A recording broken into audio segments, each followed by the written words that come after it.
never played like play talaga. Although nag-drills ako with my brother-in-law. Ewan ko, good luck sa akin guys. Isasama ko naman si Nathan, syempre. Kanina meron akong parang sinalihan. Nag-request ako to join. First time to play with people na like wala ka talagang kilala. So yun guys, mag-ready muna ako and we'll see kung paano mamaya. Bye! 6.5 hours later. Ang gagaling nila. Guys, nandito na talaga kami. Good luck, kamot ni.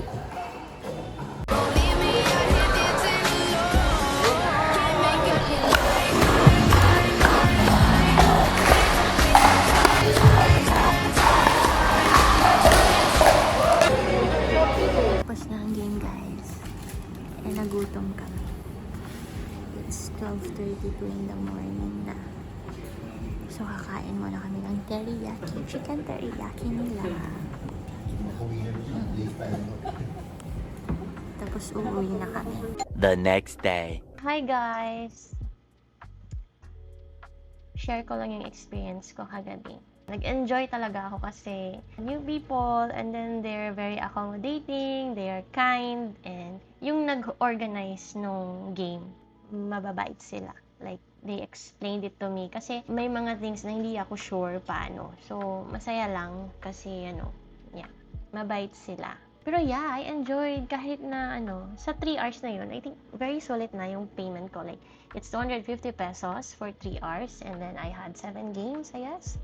And then 2 wins, 5 loss. So, okay na din for a start. I'm not there to win naman talaga. I'm there to experience lang talaga on how it works, yung open play. So, ganun pala yun. Like, so, paano ba ako napunta sa open play na yon?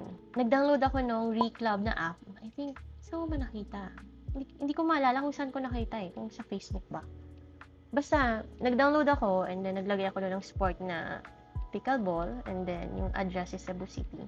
So, ang daming lalabas na club. And then, kung mag-check ka ng parang yung search icon, may kita mo yung calendar, different dates, and then different time. So, doon ka mag-check. Ang nice kasi doon sa mga naglalagay ng mga activities, nilalagay nila if open for all category like beginner to advanced. So, yung mga kalaro mo talaga is same level ng expertise mo. At least, magiging comfy ka playing with them. Kasi hindi kayong maiilang like, oh, sobrang advanced yan na maglaro ako. Very newbie ako. So, I think that's a very nice app to use. Then, I tried searching for Zamboanga City. And guys, wala tayo sa Zamboanga. Why? Pero meron ng Pagadian ha. Amazing. Pero I think we need to use it na, Zamboanga people. Let's use Reclub app. Like, it's easier for me, I guess, na mag-decide na, I can play on this time. Parang ganun. Kasi kung, mahirap kasi minsan, like, pag ini-invite ka, and then, hindi ka sure sa schedule mo, and then baka puno na sila. Like, complete na sila to play.